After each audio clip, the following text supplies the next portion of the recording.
Hello, hello, hello. It must be Tuesday night because I'm here and you are there. And people are in already. Andrew's in. He says I'm in. That was at 5:02. He got in really early. And Renee's in. And Andrew's talking to Renee. And Renee's talking to Andrew. And that's it. So here we are.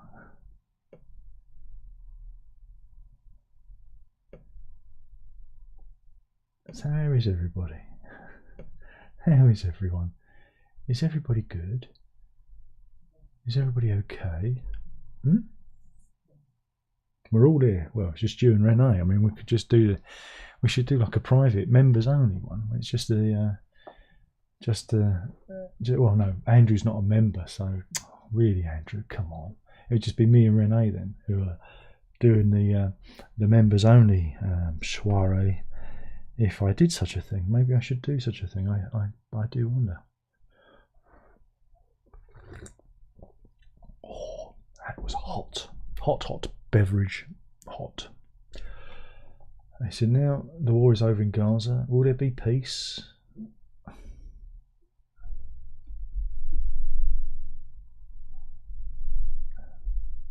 Oh dear. I don't think it's even worth talking about. Really? Is it worth talking about? No, not really. So,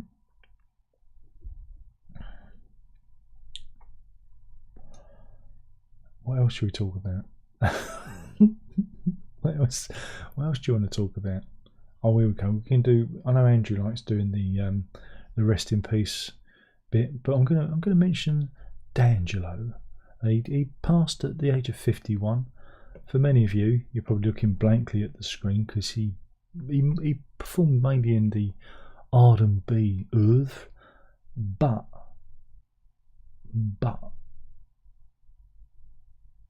he appeared on the Red Dead Redemption 2 soundtrack. He was the singer on a track called Unshaken, which was written by Daniel Lanois, and it's a really good song, and it's important in the game. And yeah, unfortunately, he was fighting pancreatic cancer, and he passed away, and that's a shame because he had a great voice for Red Dead Redemption 2, and here he is. That is D'Angelo, gone at 51. There we go. We can do that. We'll do that because I know Andrew. He likes it when we talk about dead people. He is the angel of death. So there we go. So Andrew mentions John Lodge, but really, I mean, he's no D'Angelo, is he? Really? No one. No one likes the Moody Blues. Not really. They only like that song, about the Knights in White Satin. That's the only one they like, That's it. They like the hit, and not much else. Andrew says he loves the Moody Blues, so it's like, I don't know. I mean, one song. Did they have another song? Did they have another hit? They didn't, did they? Diane Keaton. She's not really music, is she? She's not really music.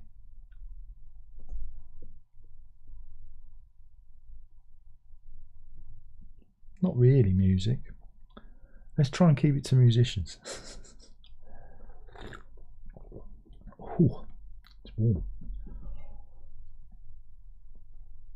We should. I think we should do 2 songs. Questions, says Chris. Well, questions all right, but I don't mind that one. But 2. King goes singing a rock and roll band. Really? Is that a hit? Don't know if that's really a hit, is it? Right, let's settle this once and for all, he says, and let's go to official charts. So I just realised my Fender tool is in the way, and you don't want your tool in the way. I got this microphone working. Last week it didn't want to work, but this week it works. It's got to do everything quietly, and this one's more sensitive than those ones, because if you have those ones, the stereo ones cranked up, they make an awful noise, whereas the nice quiet microphone, it's more DJ, isn't it? It's more DJ. It's more soothing. It's more soothing. Oh, I forgot, there's one important one we've got to mention. Ian Watkins from Lost Prophets. No. Ah dear, what a great shame. What a great shame. Gone too soon. I was only singing that song about him the other week. Do you remember? The wrong Ian Watkins song. Yeah. I've got an updated version. They got the right Ian Watkins, mate, and that's what made me gloat. They didn't pick on the guy from Steps.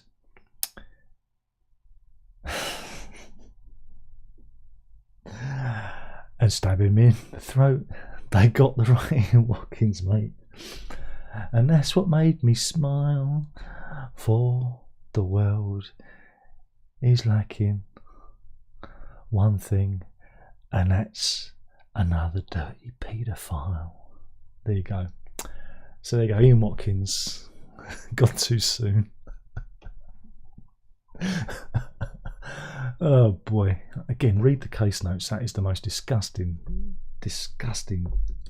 case ever. Let's see, Moody Blues. Here we go. What did the Moody Blues ever give us? Songs. Oh my god. Oh my god, man. Oh my god. You know, you actually missed. They've actually had more than one. They've actually had more than one. But you missed the really big ones, right?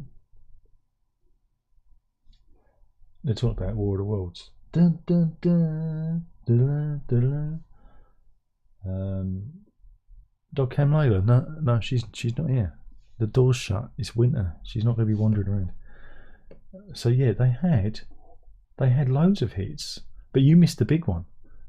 You missed the big one, mate. All right, the one that went to #1. What was it?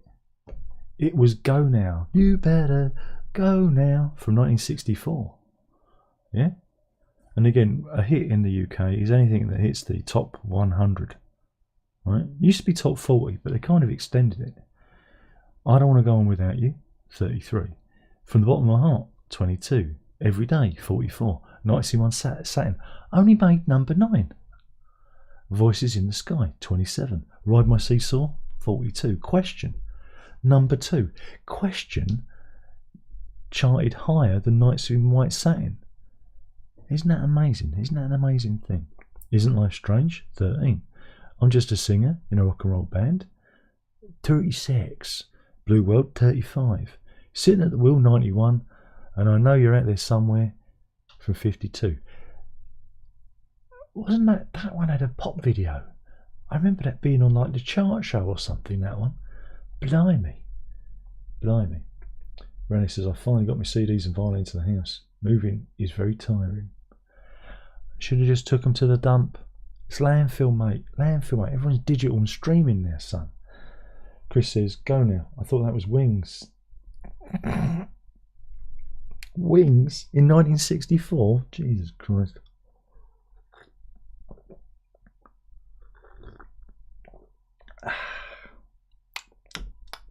You better go now. Fasano's in. This is how goes it, Darren? I'm in tonight. I see all. The best freaks are here.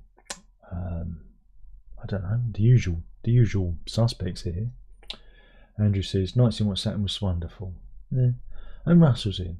Hi, Russ. God, it's quite a big turnout. 16 people. That's not bad. That's early.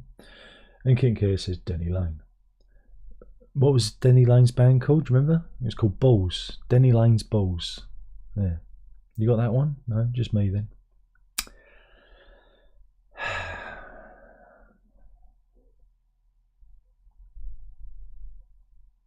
It's true. Look it up.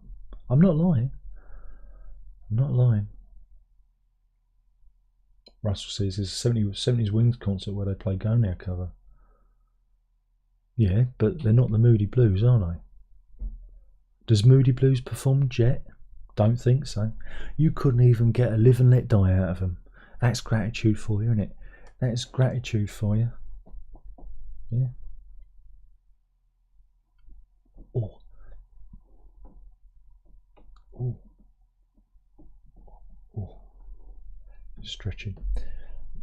Andrew says, got the new Orb album. Rather a disappointment. Isn't it all bleeps and bloops? Isn't it bleep, bleep, bloop, bloop? Bleep, bleep, bloop, bloop. I mean, seriously, who buys an Orb album in 2025? You can stream it, mate. You can stream it. Everyone's doing it. Everyone's doing it. Alex says, not sure I want to Google Denny Lane's balls, or as he's typed it, Denby Lane's balls. I like the sound of Denby Lane's balls. Crikey, we're only 11 minutes in, and it's getting rather crude. Chris says the Moody's had this highly successful second wind in the States in the 80s. That was their MTV era with Patrick Moraz on the keys. Oh, they treated Patrick Moraz so badly. Have you seen the court case? It's on YouTube. You can go and you can watch the court case where, Patrick Moraz is in court suing the Moody Blues. It's very sad. Oh, he says it here. Andrew says, "I love vinyl, Darren. You bought the Orb on vinyl. What kind of fool are you? You listen to the Orb on CD, my son, because then you can hear the zeros and ones vibrating perfectly." Chris says Moraz later sued them and lost. Yeah, the trial was televised. You can watch it on YouTube. And a real eye-opener into the sad lives of rich musicians. Alex says, sorry, Denny, and he spelt that wrong. He spelt that deny. So we got Denby Lane's balls to Deny Lane's balls. Alex is he's got to warm up. He's got to warm up. It's cold out. His little fingers are cold. He's got to warm up.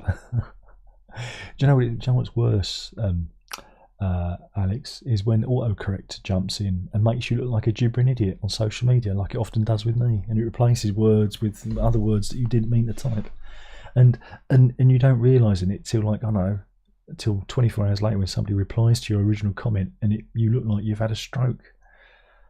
Fasano, McKitten says, yeah, I saw the Moraz case, at least partly. Fasano says, what was the band George Lodge and Justin Hayward formed in the early... is it the Jays? Blue Jays? Blue Jays? I always think of Blue Jay Way for some reason. I think it's the Blue Jays. Oh, Kitten Care says Blue Jays. Oh. I was trying to show off. I was trying to show off my encyclopedic knowledge of bands I don't like. Now, I watched an interview on the Produce Like a Pro channel, and there was... I've forgotten who the guy was now. Such is my lack of mental capacity because I'm a little bit fried. They had a producer. He worked with Annie Lennox among other people, and the guy that does the Produce Like a Pro channel started going on about prog rock, and then started talking about Stephen Wilson, and the guy looks a bit, he goes, yeah, Stephen Wilson, great guy. Not keen on his music though. Yeah, but great guy. I like the idea of Stephen Wilson, but music, no. I thought, you see, that's the consensus of opinion. So I better move the microphone in, because then it looks like I'm not. Hello, microphone. It looks like it's got its own personality of its own. All because the stereo mic suddenly developed a weird clicking noise whenever I used OBS. Didn't click in Logic Pro. OBS clicks like a fucker. What's that all about? Russell says, tragic when otherwise successful musicians fall out with each other. It's almost like they were born to be artistic and have an artistic temperament, wasn't it? Blue Jays, yeah, indeed. Bloody autocorrect. Exactly, Alex. When in doubt, blame autocorrect. That's what I always do. Autocorrect.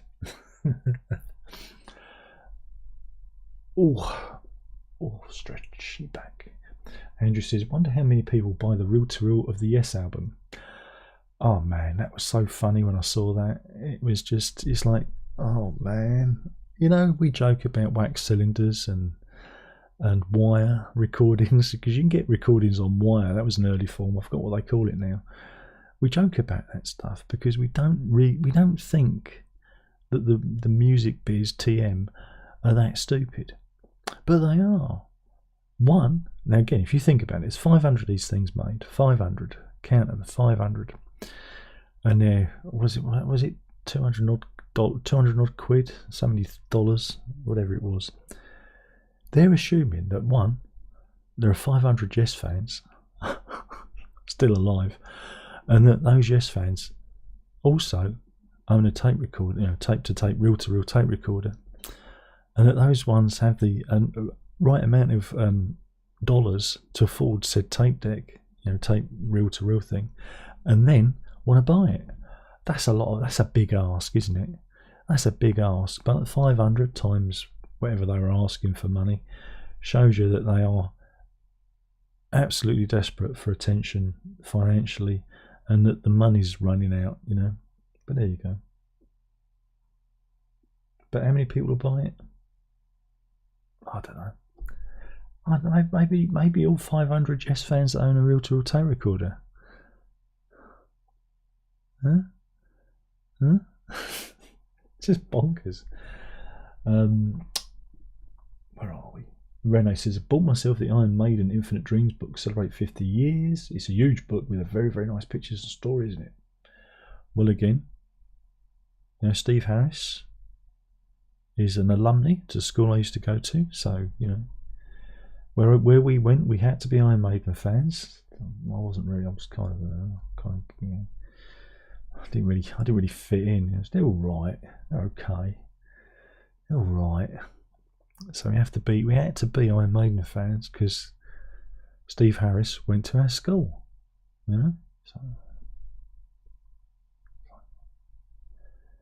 So did Eric Gill, but nobody was playing his records. It's not right. It's not right. Chris asks, can you even buy reel-to-reel players? I mean, new ones. I don't think you can. I think you have to kind of buy reconditioned, or maybe go to what do you call it? The thrift store. I mean, I don't even have been cash converters, which is shocking. But I think again, if you're like me, and you watch YouTube for people who repair things, one of the repairers, I can't remember his name now, because they're all middle-aged men. They all look the same, don't they? These middle-aged men. He's repairing a tape-to-tape deck, and it's taking him forever. It's really fiddly, really complicated, but it's fascinating. I just sit there with a cup of tea, and a wholemeal biscuit, because that's all I'm allowed to have, and watch him fart about with a reel-to-reel tape deck. Because if it was me, because I was thinking of doing a channel, right, where I do repairs, right, and I'm sitting there, and every episode's the same, and it'll be a reel-to-reel player. It could be a TV, I don't know, you name it, any old bit of electronics that's gone wrong. And I sit there and I open it all up, and I'm really enthusiastic, and then it cuts to me. I look up and I go, oh, I just can't be arsed. And then you see me just throwing it in the bin. Every episode. And every episode's just, I don't know, maybe a minute, 90 seconds long. What do you reckon? Do you think that'd be popular? It might work. There might be an audience for that kind of thing. Where are we?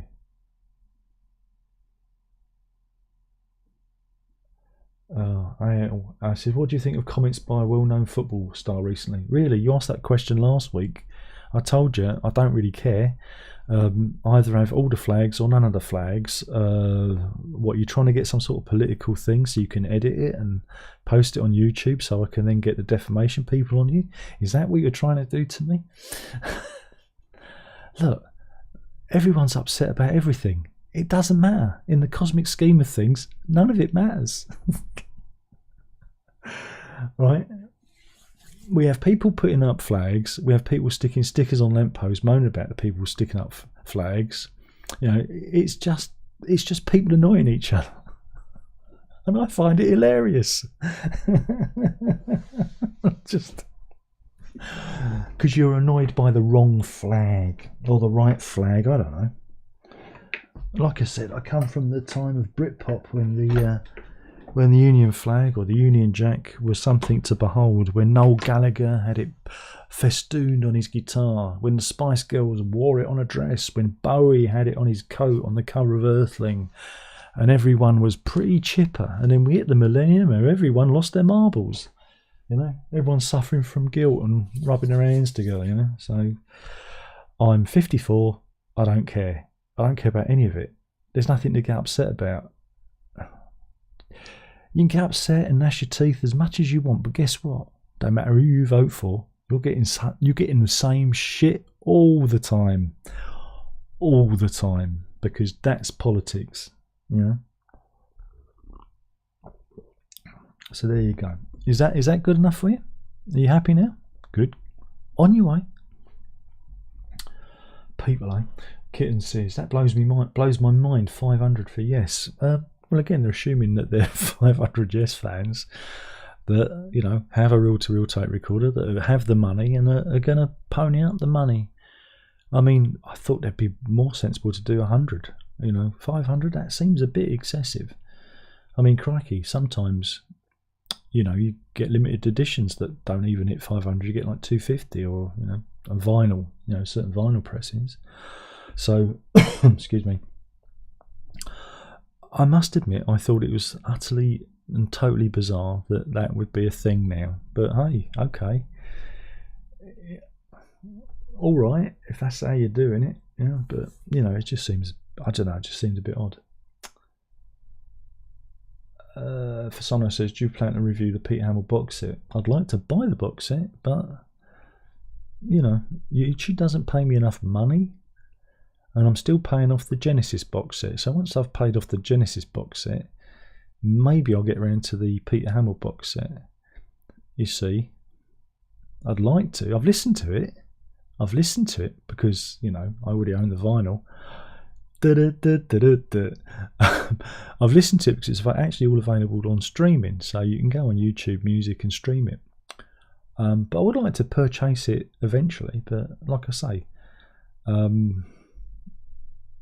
money's a bit tight, and, you know, it's just, we're just recovering from 2 birthdays, 16 and 18. Been a bit expensive, you know what I'm saying? So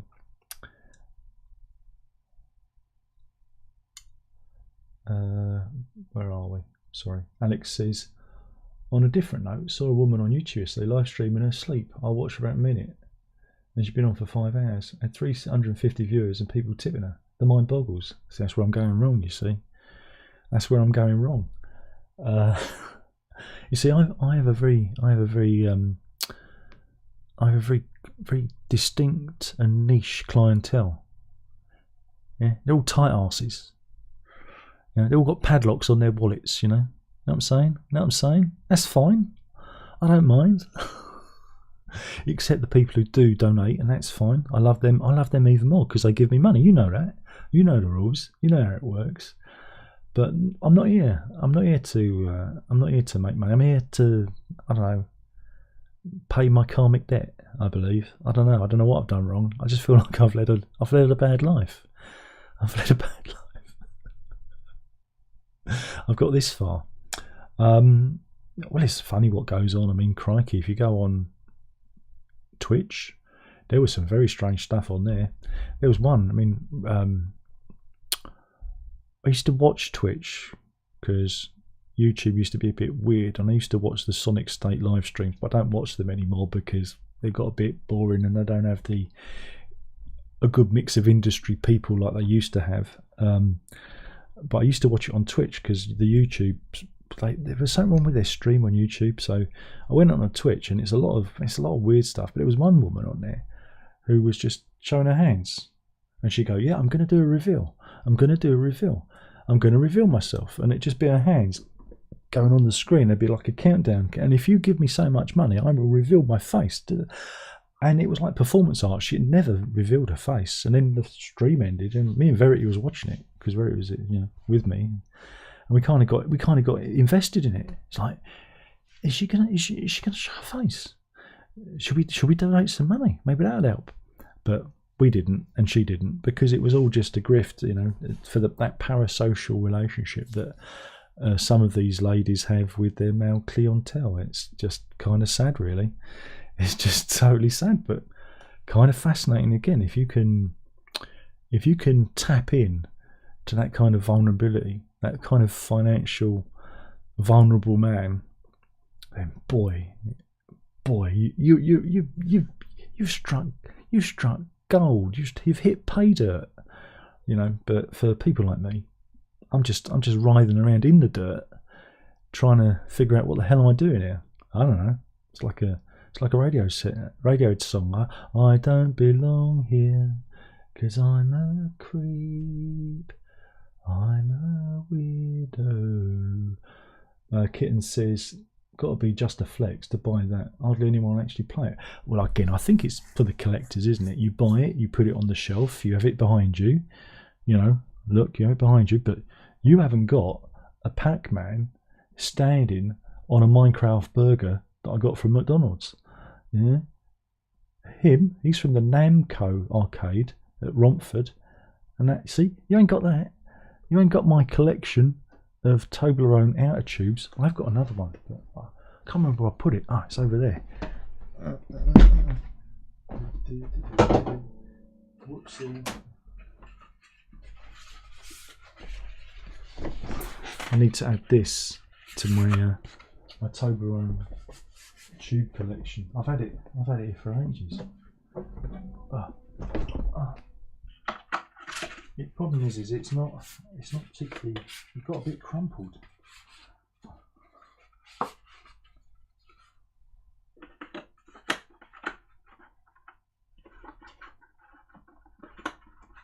I need a bit of blue tack. It's not going to stay on the shelf, this one, because it's got a bit of a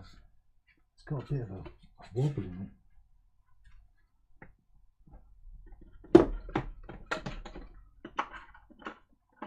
Now it's always going to fall off the shelf. Oh, wait a minute, maybe that'll be. No, it's always going to fall off the shelf, that one. I need a bit of blue tack. There you go, I can put it there. That's probably the best place for it. It's got a bit of a wobble in it, but you can see it above my head, and it's a positive message of love. Love you. Why not? And it looks like I eat an awful lot of Toblerone. I don't. I think they're trying to kill me. I think they're trying to kill me. Though I had my diabetic checkup on Thursday. That was weird. I checked my feet. I've still got feet. Can you believe it? I've actually got feet. But my blood pressure was really high. But then they made me sit in the waiting room for about 10 minutes, and it was really full of people. I don't like noisy places with lots of people. I think I might be autistic. Don't tell anyone. But yeah, I got in there. They took my blood pressure. It was high. I said, yeah. It often is. I've walked up the hill and down the hill to get here, and I get a bit stressed coming to the doctors, because who likes going to the doctors? No one. And then she looked at my feet and touched my feet. I normally have to pay for that. Normally have to pay for that kind of treatment, but that was nice. Thing was, is this woman didn't look at me once during my. She couldn't make eye contact. Never seen her before. Couldn't make eye contact once. Just not. Just. I thought, God, have I got shit on my nose or something? You know, what's going on? What's going on? But I've got to have a blood test. But the thing is when I book a blood test, it takes me a fortnight, 3 weeks to actually get it. Book it. It's going to take me a while, and I've got to provide a urine sample. So, you know, do you know what? I just think they're taking a piss. I really do. But it should be fun. So I'm not eating anything for the next 3 weeks. I'm going to get those blood sugars down. It's going to be great. It's going to be fantastic. But I've still got feet. That's the good thing. Where are we? Andrew says Revox was the best tape deck. There's many different kinds. Revox, there are many different. There's Tascam, there's Revox, there's all sorts. Darren with an eye says, hey Darren, Darren with an eye here. Great to see you again. My any opinion on vinyl versus CD, Blu-ray audio versus streaming? Hope all is well. Opinion?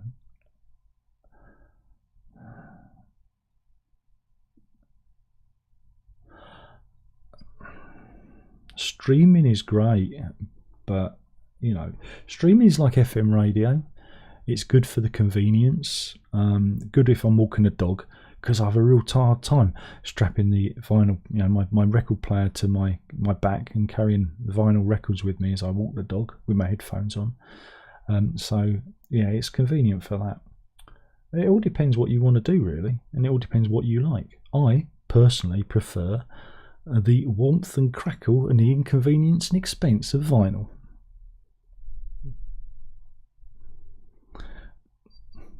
But I've also bought CDs and I've also bought Blu-ray audio. It's like, why own one copy of a thing when you can own 5 copies of the same thing across multiple formats? Why not? What does it say? It says you need help. Why not? Let's get help.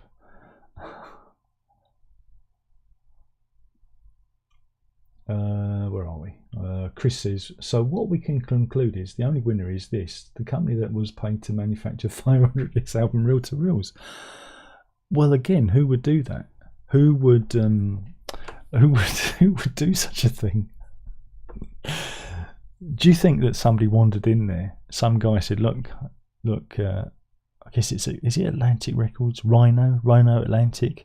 Some guy wanders off on the street, goes, I got a deal for you. I can do you 500 reel to reel for $500. Just give me the master tapes. And they never see him again. It is rather, again, I know we joke about wax cylinders, but you can actually get modern music on wax cylinders, because there is a company that's doing it with the players, but it's for like a novelty thing. It is a novelty. They don't even kind of say, you know, revisit the whooshy analog days of reel to reel. They could really have some fun with it. I don't know, have somebody on there, you know, in bell bottoms and a caftan, you know, with a you know, a reel to reel player, you know, with the can under his arm, you know, going, yeah man, reel to reel, it's so 21st century, man. They could do that and have fun with it, but it's just like, is something really expensive and really stupid, are you going to buy it? Oh dear. And probably Yes, again, another thing with Yes is there have been so many reissues of Yes over the last 20 years, it's just ridiculous. You know, without, you know, the CD editions and the Blu-ray editions and the expanded editions and the various vinyl editions that seem to come out every so often, and then Stephen Wilson editions, and then the repackaged Stephen Wilson editions, and you just think, enough already. Just put it all in one big box. No, don't even put it in a box. Just put it in a carrier bag. Just put it in a carrier bag with some like black tape around it, you know, with all the discs in, and just don't even bother, you know. Alex is whatever of libel law. Good, that's good. Well, you are typing all in lowercase, you know, and that tells me one thing. Rene says cash converters. There was a time, the 19s. They were in the Netherlands, also a nice shop where you can buy it and sell. I miss them. Oh right, yeah. Well, I know CEX closed down as well because there were too many mobile phone in the Netherlands. CEX is Computer Exchange. We have those over here too, but they're a bit more expensive. My son loves them for some reason. And we often go in if we're out shopping. We go in there and have a look around. And my daughter bought a Nintendo DS game, and she thought, "Oh, this is good," and she was very excited to get it. And she bought it, and it was only when we got home that they'd actually reprinted the like the outer sleeve on this game. They'd just done like a colour laser copy, and they'd put in the corner, you know, reprint. But they charged the same amount of money that you could buy it off eBay with the manual. It was missing a manual and the actual proper outer sleeve. I was so annoyed with them. I said to V, "Oh V, you've been duped there. you got to keep your eye out. I mean, but I don't, you know, I don't blame her. She wouldn't have seen it. It was a bit of a sneaky thing to do, and yeah. So I'm a bit of a downer on CX, but Cash is. They're all right. I bought a few guitars from there that I've messed around with and sold on.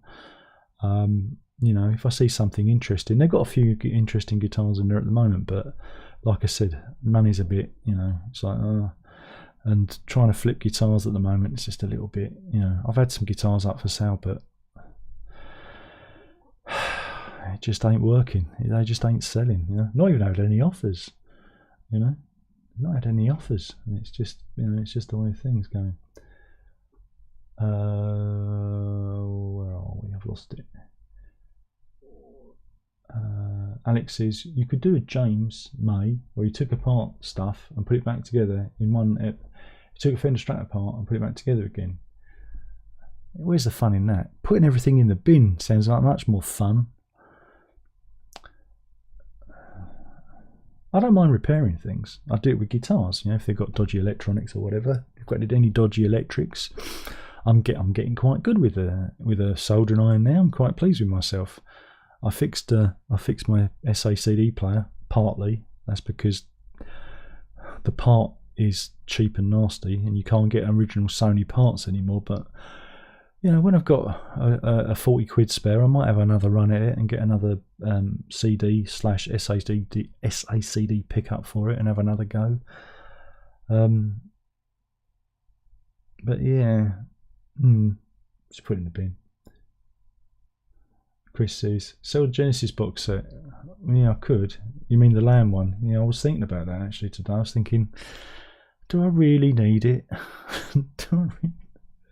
The book's nice, I suppose, but I've already seen all the pictures and the essay was a bit meh, you know, but I do like the vinyl record. The vinyl record's quite nice. You know? Starts this evening. What are we discussing? We are discussing reel-to-reel tape and how crazy is it that Rhino decided to try and sell the S album on reel-to-reel tape for whatever it was, nearly $300. Was it nearly $300? And we just went, that's bonkers, and that's what we're kind of talking about. Payne says, just got here because I've been watching Beto and Justin Hawkins having a chat. Yeah, I saw that. I saw a little bit of it when I was putting my boots on to take the dog for a walk. I mean, Hawkins, he's another one. He's like Lanoir. You can just put him in front of a camera and he'll just babble on. So Beto hasn't got much work to do there. He can just let Justin, you know, talk because you know, he's got stories. He's got stories. He's all right. I like Hawkins. He's all right. Payne says, oh, the things people will watch. Indeed. He says, I notice you've had a haircut in time of the cold weather. My hair is always like this. What? Okay.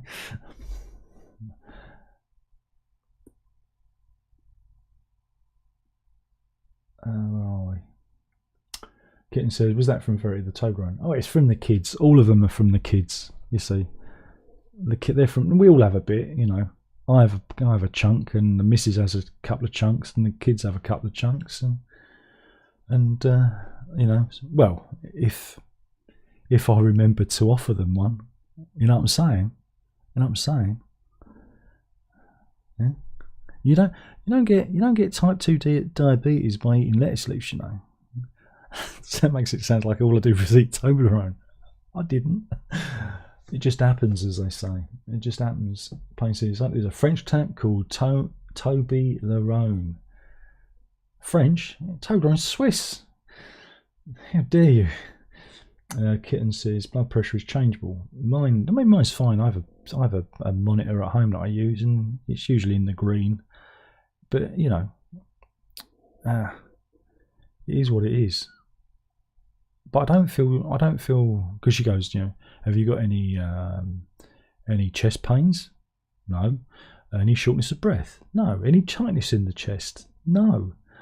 You know, I walk everywhere. I tie myself to a border collie who drags me around like I'm a rag doll.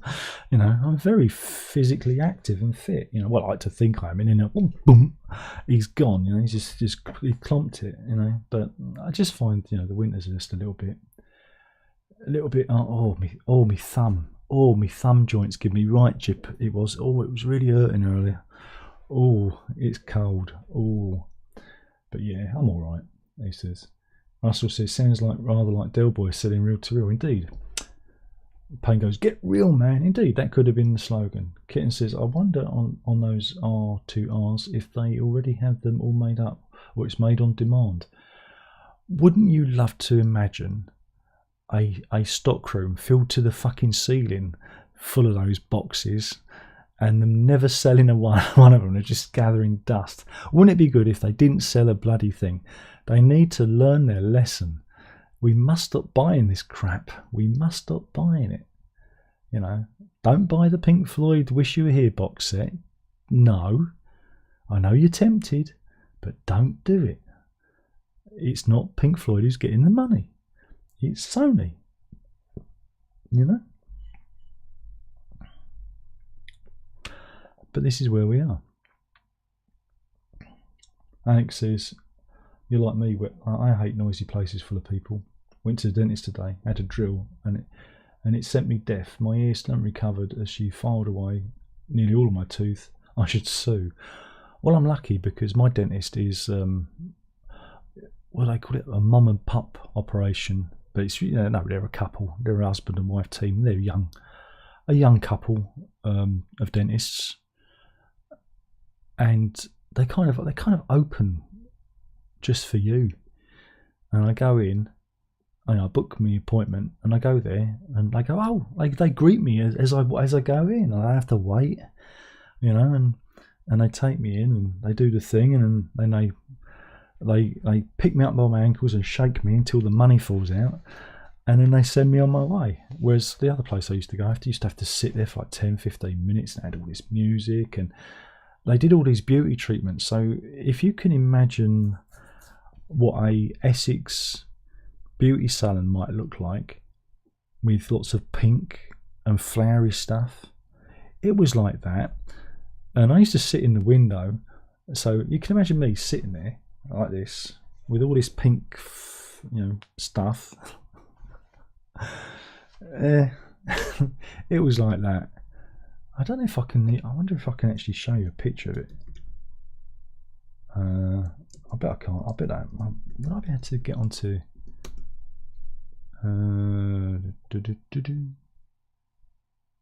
wait a minute. Here we go.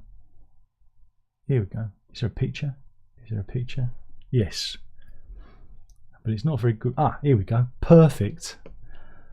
Perfect. This gives you an idea of what it looks like. Sorry, I've just got to get it kind of lined up. It looked like that. Imagine me sitting on that sofa with the two cushions either side of me, waiting for the dentist to come.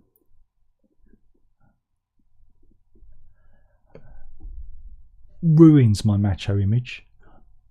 Ruins it. Ruins it. Didn't like it.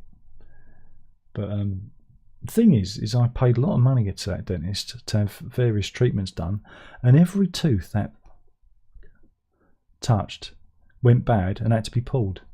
So it was a waste of money. I spent thousands, well, nearly 1,400 quid on two teeth. I sold a few guitars for that, and they ended up having to be pulled anyway because all his work went rotten. Great. And then I ended up spending even more money, nearly 500 quid, getting them removed. Yay!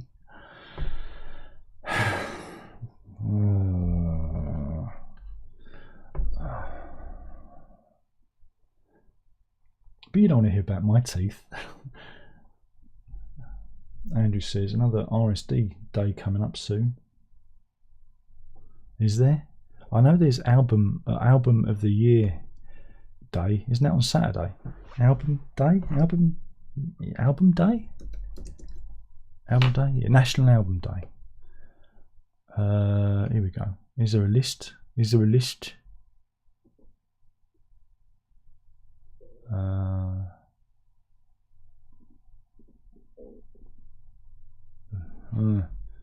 It's not like a record store day where it gave you a list. Events, product. Well, that's not very good, is it? Look. Worst website ever. I'm looking for like a list of products so we can have a look at them. Album day, release list.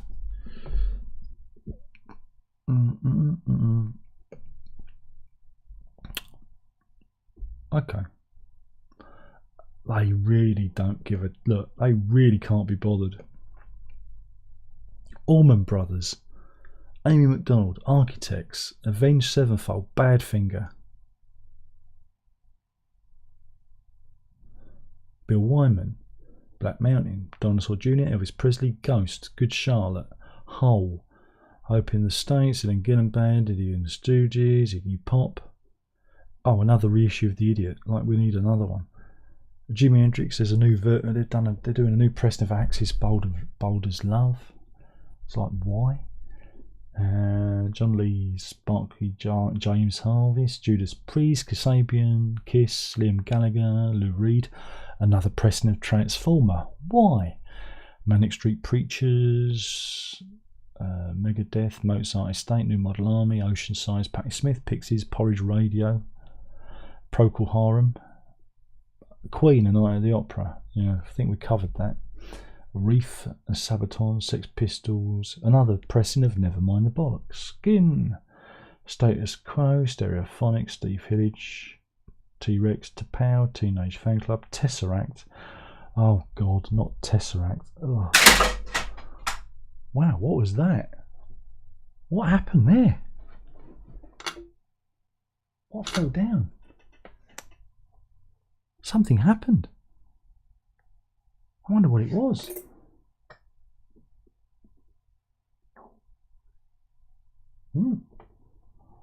Did you hear that?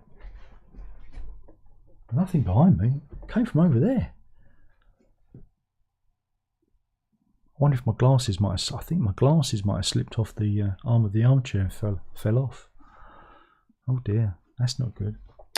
That's me slagging off Tesseract. Alan Parsons project, which I think is some kind of hovercraft. iRobot. Again, why? The band, the Coral, the Cult, the Fall, Jesus Mary Chain, the Mission, Rolling Stones, Stranglers, Rattus Norvegicus, Subways, Vaccines, The Verve, UFO, Yes, Wasp, Yes, Ready to Fly, Return Trip, and Yes, Big Generator. So there you go. Hardly anything worth worrying about. That's album day. Simon says I have dental appointment, so I won't be getting no Peter Hamill box set or the Lamb box set. Yeah, it's like have teeth or have music you already own. You can't have both. You can't have both. Russell says probably better value to buy than selling cash converters. Oh, absolutely. I mean, I've never sold anything in one of those places, but they give you nothing. They give you a fraction of what anything's worth. You know, I mean, crikey, some of the. I mean, let's have a laugh at some of the guitars they've got. Should we indulge ourselves? Shall we indulge ourselves and go to the Cash's website? Cash converters. And we will look for Gibson. Yeah, why not? Let's look for Gibson. Select the category so we don't have anything crap.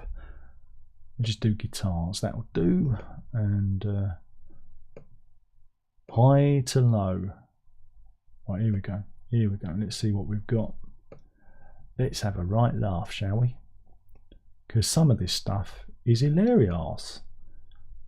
Oh, I can't fit it all on the screen. Wait a minute. There we go. Now this one is £2,295. Right?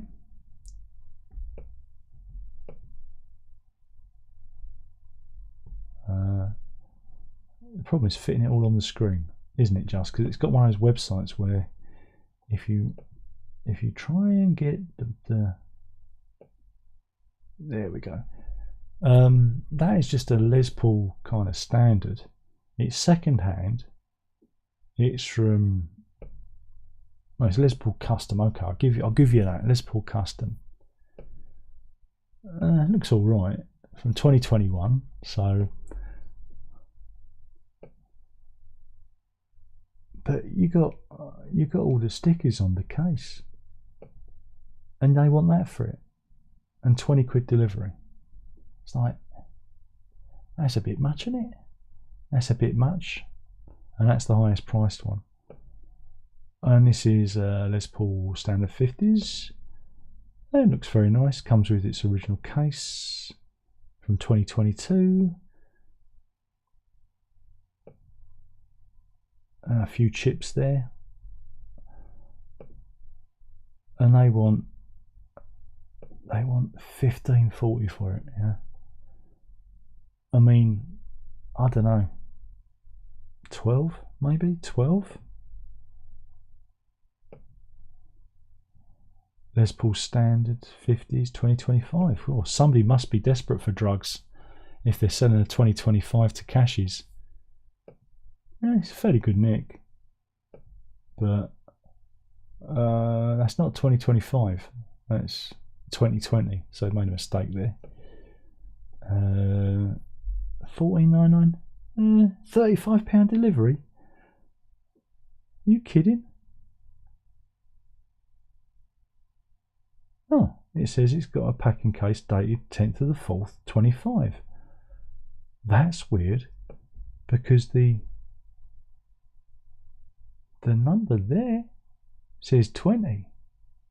It's usually the first two, the modern ones, it's usually the first two digits. And so that'd be 2020. It'd be 25 if it was 25. Okay, well, I believe them, but the serial number says something else.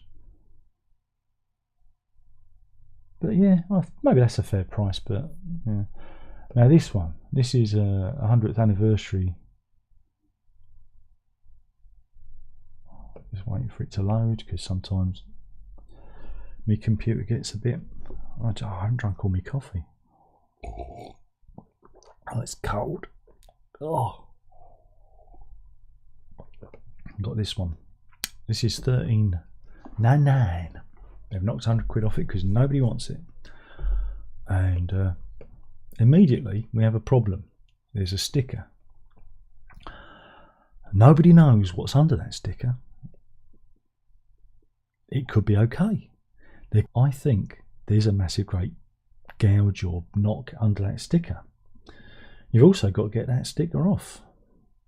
You don't know how that sticker has damaged the finish, so that's a no-no. There's definitely something nasty lurking under that sticker. Look at the state of the case. It's battered.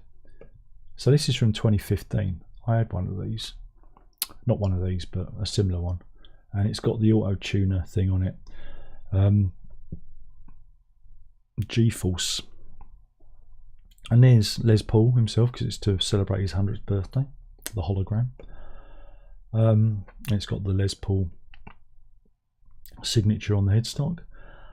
It's a standard. You can see there's, oh wait a minute, do you see that? Do you see that running across there?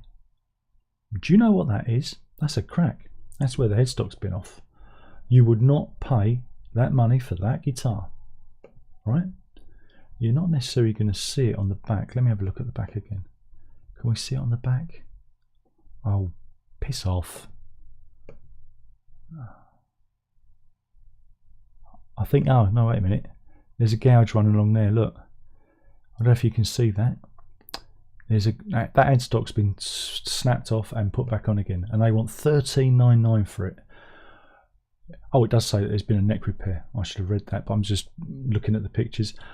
You wouldn't pay $13.99 for that. You'd be lucky to pay 1,800 quid for it, because that neck, that head in that neck's going to come off very, very soon. So who knows what's underneath that sticker. So you don't buy that one. Are you enjoying this? Are you enjoying this new game we've got? Oh, look, this one comes with its certificate of authenticity. This is a Smartwood one. I quite like it actually, because it's got that rustic feel to it. It's in the Smartwood series from possibly the year 2000. Not its original case. That is just a generic case, so you knock some points off for that. Yeah, it is from the year 2000. $12.49. Yeah, I'd pay that if it was like the original case, if it had like a Gibson case with it, but maybe 1,000, 1,100. But free postage, so that goes in its favour. Yeah, that goes in its favour. Have we got any weird and wonderful things? How about the cheap end?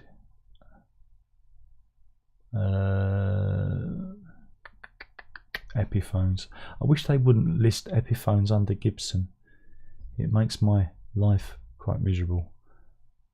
I get miserable. I think, there's a Gibson.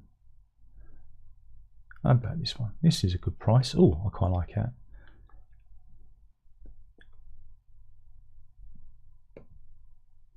Yeah, not too much damage to it. Got its original soft case. It's a Les Paul like Junior style from 2018.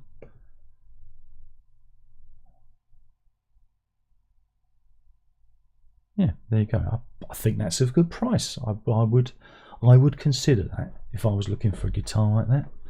You know, so caches can be fun, you know, if you know what you're looking for. But you have to be very careful.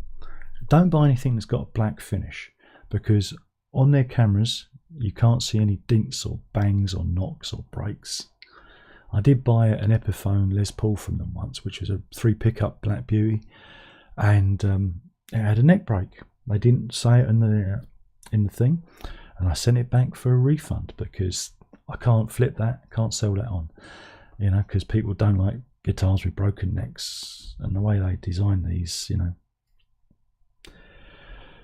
not good, you know. So there we go. I had a little bit of guitar education there. Thank you. Whoops, where are we? Chris says, I think the thing we've really missed here is there was another album released, T-Rex Electric Warrior. I didn't miss it. I did mention it. There are 500 people there who want that album on Reel to Reel. Well, you can buy them together in a discounted double pack, you know, because I'm sure T-Rex fans are Yes fans and Yes fans are T-Rex fans. I'm sure there's a crossover there. There's a Venn diagram somewhere. Imagine the Venn diagram, which has T-Rex fans, Yes fans, Reel to Reel tape owners.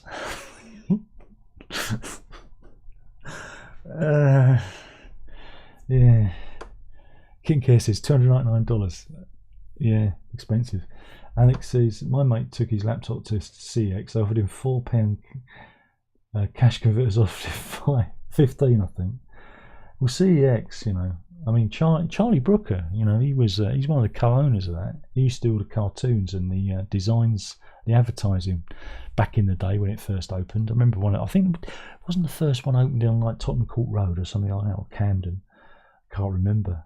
But I don't know if he still owns his share of CEX. That'd be interesting. That's where he gets ideas from. Black Mirror, you see. They get other people's laptops and they read all their story ideas. That's a joke. That's a joke. I'm joking. Payne says, perhaps my powers of observation are off. I blame the low cortisol levels. Okay. It's the weather, mate. It's the weather. Put another woolly on. Renee says, do you buy your ISD stuff online? Always. Because I don't have any record shops near me. It would involve me going into that there London. And that ain't happening. There aren't any, like I said, there aren't any records. Well, there's one over there, but it's on top of a recording studio. Don't ask. It looks a bit claustrophobic. I've not been in there. They don't ever cover record store day, so there's no point in me going over there. It's like a second-hand record shop, you know. I think they have some new stock in there as well, but I don't really bother with any of that because we've got eBay, and the nice postman brings it to my door. So no, there's nowhere around here that does record store day. So I just wait till online and get it when the stuff's out online. Pain arse. I read the headline saying some scientists, Japanese, have figured out how to make teeth grow again. What could go wrong? Yeah, I read that. I also read a story that they could make hair grow again too. They've come up with this tonic that you rub into the scalp. It sounds like something from The Simpsons. It's like, I don't know. To have long hair again at my age, oh god, that'd be such a drag. Having to wash my hair every day like I used to, and blow dry it, and it used to take me like an hour to get ready to leave the house. It's just no, I've had enough. Alex says, didn't Cheap Trick a few years ago release an album on 8-track cartridge? They said they were the only ones doing it, so we'll be #1. I don't think they realise they don't do an 8-track chart anymore. So yeah.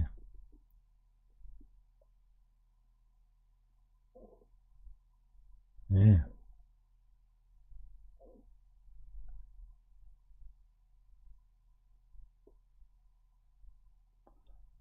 Kitten Care says boo for some reason.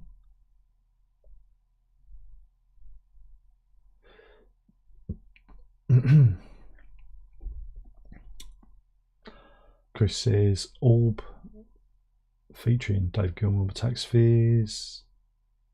Oh, well, I did a review of it. I did a review of that a few years back.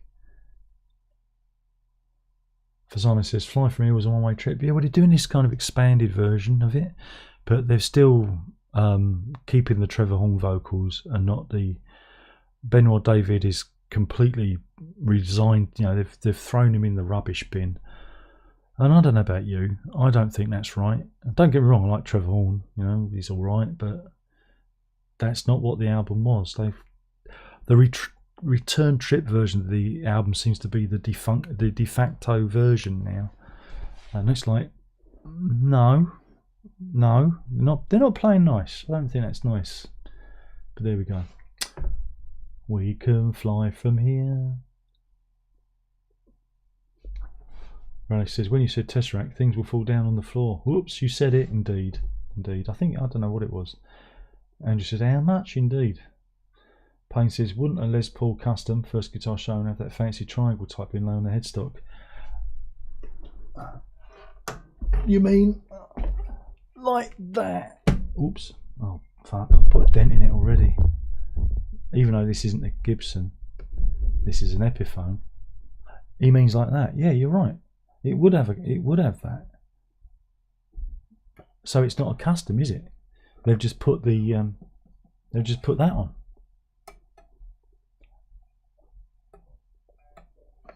See, now I'm going back to have a look at it. Now you got me thinking. Which one was it? Was it that one? I've lost it. Where is it? Where is it?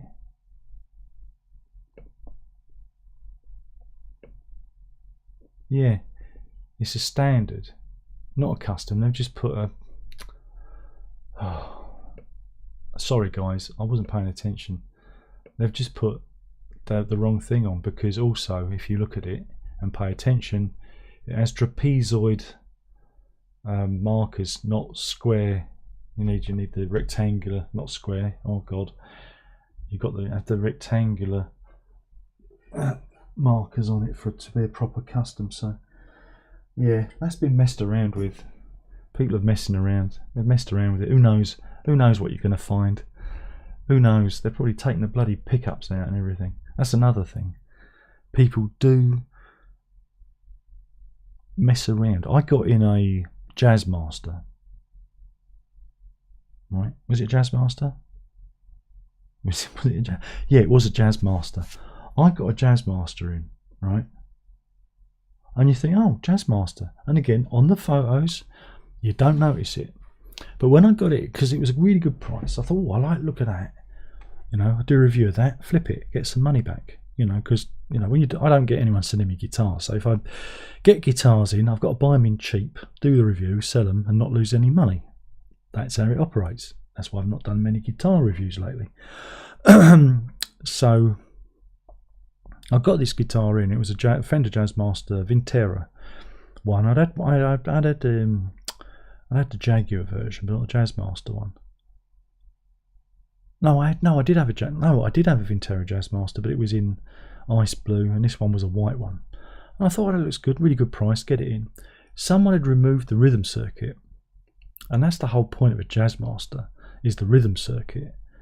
So then I managed to find a guy who actually, he makes various circuits for guitars, and I asked him, can you knock me up a rhythm circuit? I mean, I could have done it myself, but it would have involved me finding the parts, putting it all together.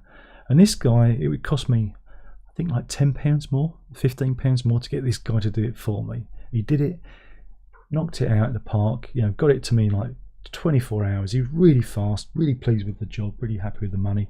Soldered it in, turned it into a functional Jazzmaster and sold it on, But it ate into my profit, So people do weird things to those guitars in caches. They take pickups out, and they desolder things and remove things, and you've got to be careful what you buy.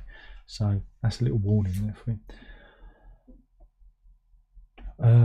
Russell says, I wonder how much they were offered for those Les Pauls. Yeah, probably about 500 quid, I'd imagine, or £1,000. It's a pittance, But they're probably shaking. They probably needed their fix, They needed their fix, man. Needed their fix. Payne says, that'd be lucky to sell at Les Paul 100 for 600 quid. That had stock of unknown repair quality and the unpopular G-Force tuner gubbins. Yeah, I mean, again, it's funny because they can't. If you get a really pristine one, they can be quite collectible now. But there was a time, i.e., when I was selling the Harwood collection, when they weren't popular at all. And or you can go and look at it. You can see the picture. It was a nice guitar, but I didn't like it. It just didn't sing. It just didn't sing to me, and it smelled funny. I know. I have a thing about guitars not smelling. It smelled of must. It must have been stored in a garage. I couldn't get the smell of must out. I was airing it. I really wanted to keep it, but it gave me the ick just to have it on my lap. It was like, it was weird. It smelled of must, and that one was a 100, but the the G-Force tuners were Kaputski. Couldn't get them to work. They were no charge. I probably could have done if I'd have gone in there with a screwdriver and maybe desoldered the battery or whatnot. So I took them off and I bought some really nice lock-in tuners, and I've forgotten the brand. Hipshot, something like that. I think it might have been Hipshot, but they've got a really good mounting bracket. They've got this really it's good. It's an adjustable bracket that you put on, and you just bolt them on. You don't screw into the guitar at all, so they're non-invasive. You can add them to any guitar, using this bracket that comes with it, and they're lock-in tuners. Replaced it on that one. Lovely job. Sold it on, but I didn't get a lot for it. Didn't get what they're asking, and the neck was fine. So the LP 100s series are guitars that people love to hate. So I've had a couple of those. I also got a Les Paul Junior style one. You can see the review, and it wasn't bad. I quite liked it, actually. It didn't have the auto tuners on. I don't know if they'd have been replaced or it didn't come with them. I couldn't really get the spec for it, but it was a nice simple guitar. Kind of regret having to sell it, but the thing was it was to get it in, review it, and sell it. You can't keep them all, can you? Really? I want to, but I'm not allowed to. So, but they're funny. But neck brakes in Les Pauls are just not good, and it's the way that they're built. You don't get neck brakes like that on Fenders unless you, throw your guitar at the concrete head first. It's just the way they're built, and they can break in the case. Just take a tap and they fly off. And Payne has left us. He left us 12 minutes ago, and I've only just seen his message. Sorry, Robert. Have sweet dreams. Chris says you should refer people to Prog Review #1. Yeah. Problem with Prog Review, the old ones, is I was looking at doing a review because I got wait a minute.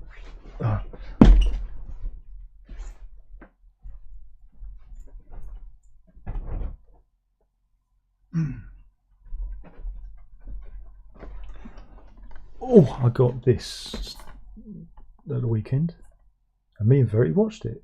I'm turning into a Peter Gabriel fan. It's one of those orchestral ones, so I went back to one of the old reviews, and some of the audio tracks missing. It's been removed because my own music was the backing. It's when I used to have ambient music burbling around, and for some reason, and I don't know why, YouTube has completely removed some of the audio tracks, so half of it is missing. So I am going to. I wasn't thinking. I am going to do a When Gabriel Went orchestral mega review, including this and the vinyls and the DVD special edition. You know, so I'm going to do a big overview to replace. I think it was Prog Review 20. I think it was, where it's missing a vast track. And now I'm worried. I'm worried that other bits have been deleted without my knowledge. Not that it matters, but if people watch it, they think, "Why has he gone silent?" It wasn't me. YouTube did it because I use my own music, which is claimed by me, because copyright. None of it makes sense. None of it makes sense. But that's where it is. Rene asked, do you have guitars with floating tremolos? Mostly Ibanez. A floating trem.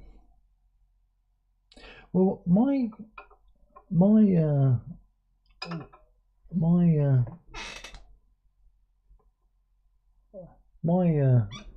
actual, that one kind of floats. Look at it. Look, it's in the floaty position. Ignore that. Ignore my repair. Darren's repairs. Their quality. You've got to remember, there were several holes in here, and there was no way to get. I just filled it in. Don't worry about it. And painted over it. It's fine. No one will know. No, if I put my hand there, no one will see it. But it kind of floats a bit. It's already in the floaty position. Look, it's already floating. It's not to the body. So no, I don't have anything like that. I don't think that one's floating. Ugh. This one's got a Wilkinson tremolo. Yeah, I think that might be a floater. Is that a floater? I think it is. Yeah, look, that one's a floater. Whee! Yeah, that's a Wilkinson tremolo. That is a Reverend RG Sus, and the RG stands for Reeves Gables. And boy, was I lucky to find this. It's a Sustainer guitar, much better than the Ed O'Brien one. I keep meaning to do a review of this, but oh god, I just literally jumped on it and swapped one out for the other. And the Ed O'Brien went, and it paid for that one, and it sustains like a charm. It's beautiful. So yeah, and that's it. We're caught up. That's it. We're done. I've caught up with everyone. Any more for any more? Any more for any more? Do we have any more? Anyone? Should we end it there then? I don't know. It's all gone quiet. Kitten says, how many cars did you keep from the collection? Well, they're not all guitars. Some of them are basses. Let me see. I've got to work it out.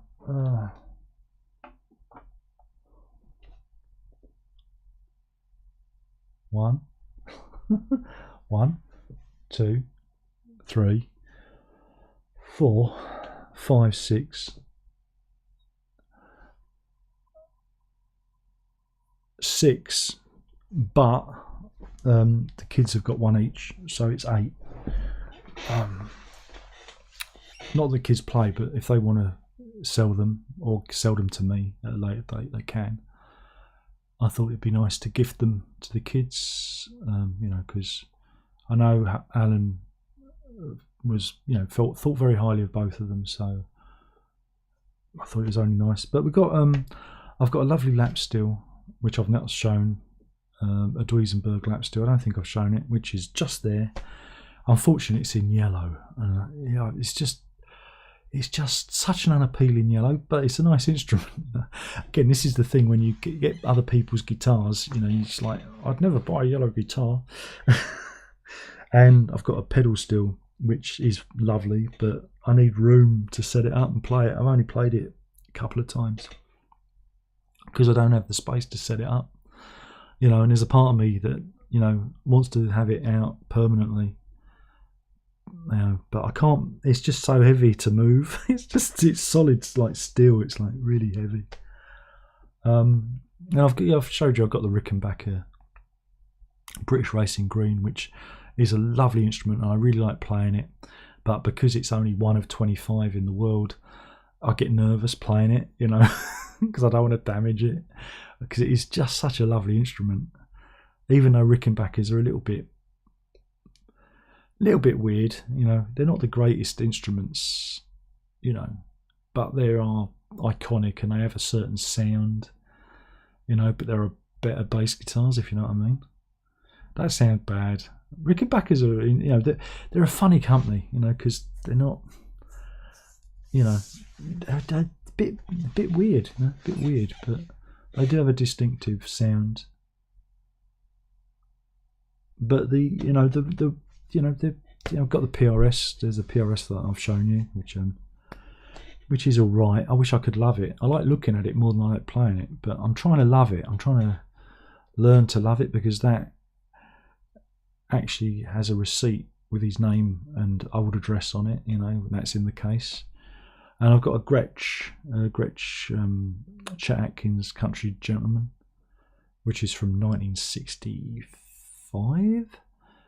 And yeah, I know you're all probably going, wow, Darren, that's amazing, but you ain't seen the state of it. It's been abused, and it's one of those guitars that give me the ick, because it's not in a good, it's very well used, you know, and I think it's been stored in bad place. I mean, it plays, but the tuners are a little bit fussed, and there's a part of me wants to kind of restore it, but I can't afford to, because if I get original parts, it's just going to cost me so much money, because I've looked into it and it's like, oh.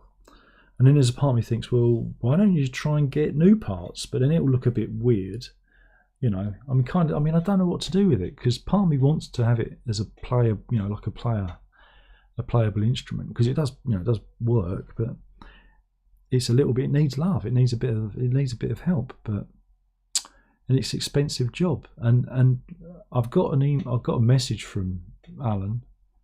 He commented on one of my videos saying that Gretsch was his first serious guitar. So I feel kind of honoured to it, you know. And it's a shame, because it's not like the Hopf that my mum's friend Lenny gave me, which I like that guitar. And unfortunately there isn't enough room to have it out. Again, it's in its case. I bought a lovely case for it, and it's been loved. I get it out every year, and I look at it and I give it a clean. You know, last year I gave it some new strings, you know, and waxed it and made it all nice. But the pickup's dead on that, and I really want to have a go at fixing it, because I think I've got the skills now to, because it's like semi-acoustic. You've got to kind of feed everything into the body. But I've watched enough videos. I've watched enough videos to know how to do this, because you tie bits of string on things and pull them through the holes and everything. So I think I've got the confidence to tackle that. But the pickup's no good. It gave me electric shock once and then stopped working. But I'd like to get that working as a like electric guitar again, because it is a nice player. And it's an old German guitar from the 50s, I think, possibly the 50s. It's a bit of a mystery guitar. I did a video about it, if you want to have a look at that. But yeah, the Gretsch is kind of in the same category. Those are the two of the oldest guitars I own. But I don't know. I bought some bits for it, but the bits that need replacing, like the tuners, they have these Imperial, I think they're Grover Imperial tuners, and they're in gold, but all the gold parts look absolutely disgusting. They're all tarnished and they look, I don't know, they just look really, really bad. And I've cleaned it off. I've washed it down and sprayed it and cleaned it and buffed it, but I don't know. It just looks really. Probably needs to be completely stripped and started on again. But then it's that thing. It becomes Trigger's broom. Where does the guitar stop being the original guitar? So it's a thumb. It's. I think about the guitar every day. I've thought about it every day since I've owned it, and there's a part of me that wants to sell it and give it to somebody that can give it a life and enjoy it, and then there's a part of me that says, no, Darren, you can't do that. That's Alan's first proper guitar. That would do him a disservice. You must keep this and use it as a talisman. So I'm kind of in two minds about it. So I don't know what to do. But yeah, it was hard. It was a hard thing, to have all those guitars. I mean, some of them, obviously, I just, like there was a lot of Epiphones, which it's just, they're not for me. But there are a couple that came through that I really liked. There was a Godin blue one, but it was beautiful. It played so well.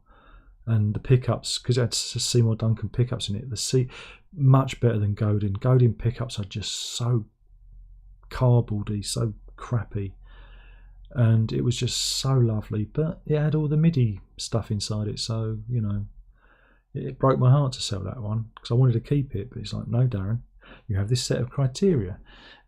There was a lovely Fender one which again had MIDI pickups in it, which I'm out of, but it played lovely and looked beautiful. And Tobacco, and it was a rare one. They only made them for 1 year, and it's like, no, you can't keep it, because if it goes wrong, you've just got a fancy bit of wood. So it was, there were some hard decisions to be made there.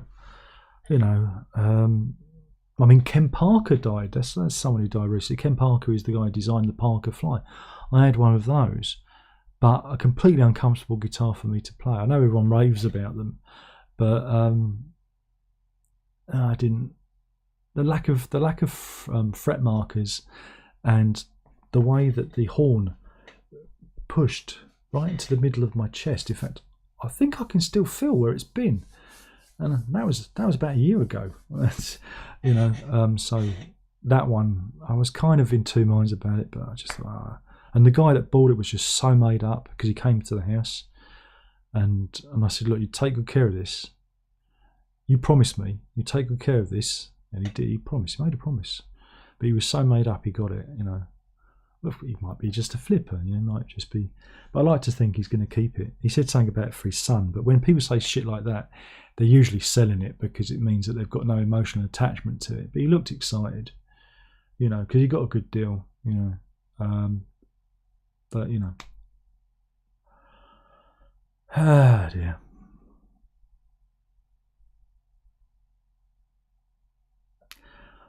And then there's the feelings of unworthiness that come with it. And you just feel so unworthy, and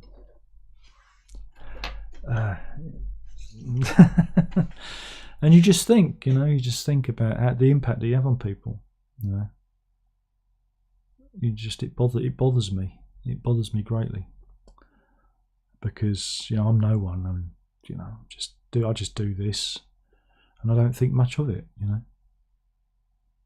But I know it means stuff to people. I know it means, because people tell me, But you just do it, and you move on to the next one. We do the next one. I can't remember all the things I've done. It's funny when people leave comments on videos from like 12 years ago, and they go, expecting me to know what I've said, and it's just a video. It's just meant to entertain and be a bit funny, and take your mind off of things. And it's like these live streams; they're just there to take your mind off things, and And before I started this video, I was a bit tense, you see, because we had to talk to the Department of Works and Pensions today, me and Herb, and then I had to fill in a big form explaining his disability. And that was a bit stressful because, you know, they say things like, if you make a false claim, we will come round and beat your bottom with a copy of the Radio Times. I think that's what it said. And, you know, it's a bit hairy doing this stuff because I always feel like I'm, you know, putting off a bank fraud or something, you know, even though he's entitled to it because he's disabled. But the funny thing is we dug out, or the missus dug out from her cabinet of curiosities, the diagnosis, the big diagnosis document we got from 2014 when we went up to Langley Way, or wherever it was, up in Harlow, and he was examined by several doctors, and had bloods taken, and, you know, his genetics were tested. He's human. And yeah, you had it all written out. It was funny to read all of it again, the very detailed notes. And so I made a copy of that and turned that into a PDF and included it in my claim, because that's what you have to do, you know. And so I was a bit. I came on the live stream. I was a little bit, because it stresses me. When I'm stressed, my blood sugar levels shoot up, and I get a little bit. And so now I'm feeling calm because we've had a chat and we've had an interaction, and, you know, I'm hoping this radiates out into the universe. Hopefully you're all feeling calm, and now we're talking into the official DJ mic. Please phone in and tell me what your favourite biscuit is. You know, we're all feeling better. Chris asks, have you listened to Rush since you did all those Rush reviews? No. Andrew's off. He says, all right, I'm off. No. Alex says, have you ever owned a signature guitar? If not, who would you like to own? Clapton's Grey Strat was nice and simple. Well, I've owned a couple. I've owned Ed O'Brien's Stratocaster, which was,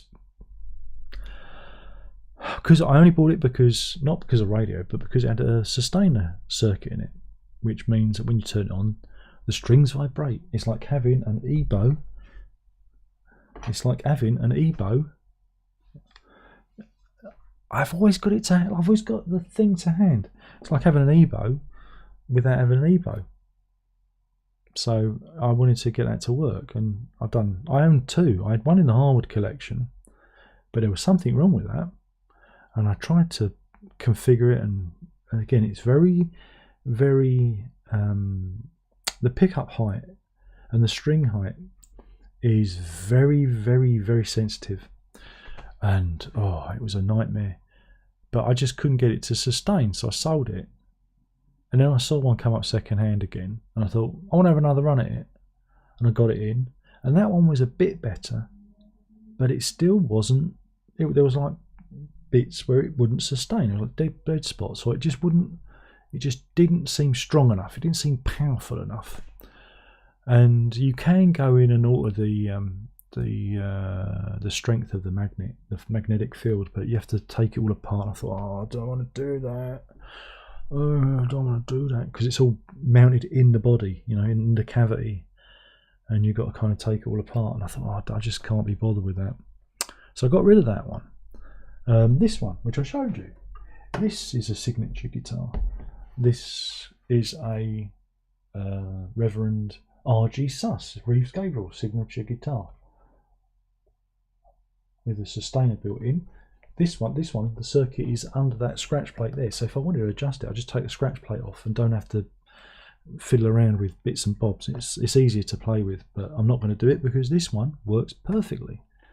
I had a Reeves Gabriel's Space Hawk that was part of the Harwood collection. Very nice. Kind of regretted selling it because, you know, it was a really nice guitar, but there we go. These things happen.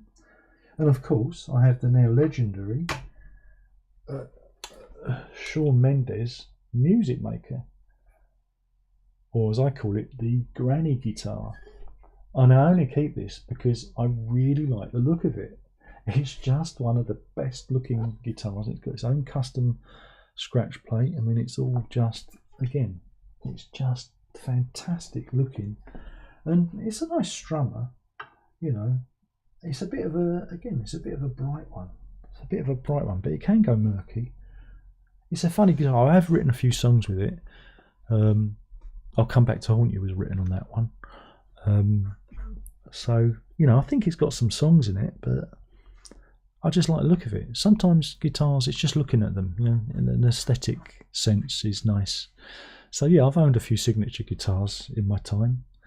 Just trying to think if there's anyone else, if there's any other ones. No, I can't think of any more. Alex says, Paul Gilbert wanted to get the Lennon Ricky. He saw it in a shop in Germany. He thought it would be cool to solo on because of the rhythm guitar, but he couldn't play beyond the 8th fret. Short neck. Well, again, Rickenbackers are odd, you know. You know, they look nice and they've got a very unique sound to them, but I think excuse me, I think sometimes they can be quite impractical, and they can also be very different from guitar to guitar.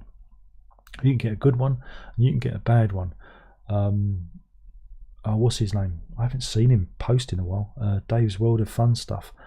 He hates Rickenbackers. Legendary hatred towards them because he calls them junk. He says, why would you buy an over-expensive, over-engineered, I don't know, maybe he didn't use that, maybe I'm adding that, piece of junk, you know, that can go wrong very easily. And I can see where he's coming from. But the Rickenbacker bass has such a distinctive sound to it, you know, and when you play it, you end up, you know, sounding like Chris Squire. It's just, which is, it's all right if you want to sound like Chris Squire, you know. But you know, so, but I always wanted a Rickenbacker bass when I was a kid, you know. But then I got into Fender, you know. I always wanted a Gibson, but then I went into the guitar when I was working. I went to a guitar shop and looked at the price of Gibsons. I went, I think I'll get that black Fender, that one there, on the wall there because that's a fraction of the price. I can afford that, you know. So, and that's that. But you know, that's the good thing about guitars is, you know, they're always just fun, you know. But they all, at the end of the day, it's all about these things. It's all about these things at the end of the day, and not necessarily the guitar. So, you know. Anyway, I've gone 2 minutes over waxing lyrical about guitars, so I'm going to end it there. I just want to say thank you to everyone who's watched tonight. And I want to say thank you to everyone who's going to watch in the future. Hopefully you got something out of this. Hopefully it was fun. Hopefully you learned a little bit about guitar and how to spot broken headstocks on Les Pauls, because you don't want them. You really don't want them. And we'll leave it there. Thank you for watching. There's only one more thing left to say. And by now you should know what that is. And that is, it can't be good, be safe, but more importantly, don't tell your mother. No night.